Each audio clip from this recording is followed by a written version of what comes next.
ची सुरुवात ठाकरेंच्या बातमीने। उद्धव ठाकरेंची आता काही वेळातच पत्रकार परिषद आहे। दुपारी 12:30 वाजता मातोश्रीवर पत्रकार परिषद घेतली जाणार आहे। राम मंदिरातल्या कथित दान घोटाळा प्रकरणी राज्यव्यापी आंदोलनाची घोषणा होण्याची शक्यता आहे। सलग राजकीय धक्क्यानंतर उद्धव ठाकरे आता ॲक्शन मोडमध्ये आलेत। एल्गार अशी एकाच शब्दात घोषणा करत उद्धव ठाकरे यांच्या पत्रकार परिषदेची घोषणा करण्यात आली। खासदार संजय राऊत यांनी सोशल मीडियावर पोस्ट करत ही माहिती दिली। या पत्रकार परिषदेत उद्धव ठाकरे कोणत्या राजकीय घडामोडींवर भाष्य करणार याकडे आता राज्याचं लक्ष आहे।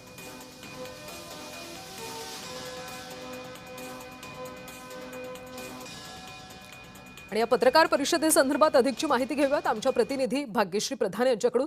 भाग्यश्री, आता काही वेळातच उद्धव ठाकरेंची पत्रकार परिषद आहे। गेल्या काही दिवसात ठाकरे पक्षाला बराच मोठा धक्का बसलाय, त्यामुळे आज उद्धव ठाकरे नेमकं काय काय बोलतील, काय माहिती?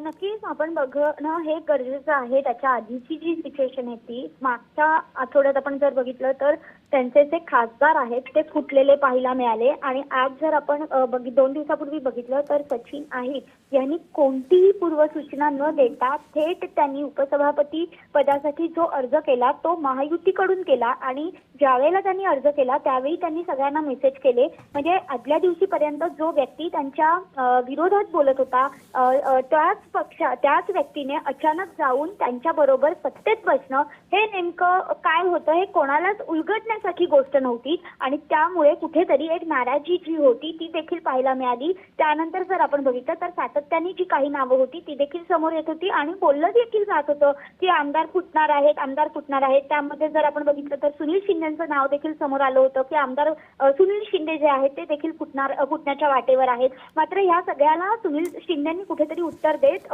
मी असं काहीही करणार नाहीये आणि माझी निष्ठा ठाकरेंशी जोडलेली आहे असं सांगत त्यांनी स्पष्टीकरण दिलं खरं। मात्र तरी देखील जी भीती आहे ती कायम जी आहे ती ठाकरेंच्या मनामध्ये अजूनही रुंजी घालताना पाहायला मिळते। आणि त्याचमुळे एकंदरीत जर आपण बघितलं तर कुठेतरी जे ते ज्या